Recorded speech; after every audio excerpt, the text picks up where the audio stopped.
네, 이런 수사권 조정안에 대해 검찰과 경찰 양쪽에서 모두 불만이 나옵니다.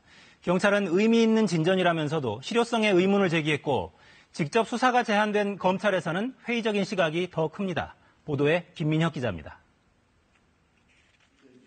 1차적 수사 종결권을 얻었지만 경찰 일각에선 기대에 못 미친다는 반응이 나왔습니다.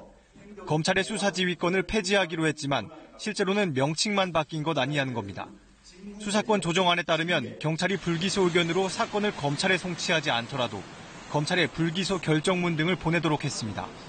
이 경우 경찰의 결정이 부당하다고 판단되면 검찰이 재수사를 요청할 수 있다는 우려의 목소리가 나왔습니다.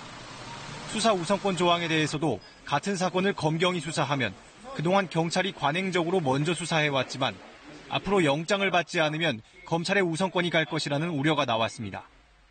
당초 예상보다 완화되기는 했지만 검찰 내부의 불만의 목소리도 여전합니다. 검찰과 경찰의 관계가 상호 협력 관계로 바뀌는 것이 골자인 만큼 검찰 직접 수사 제한이 불가피하기 때문입니다. 그동안 검찰 내부 반응처럼 경찰이 수사 종결 여부를 결정하는 것에 대한 반발 심리가 여전합니다.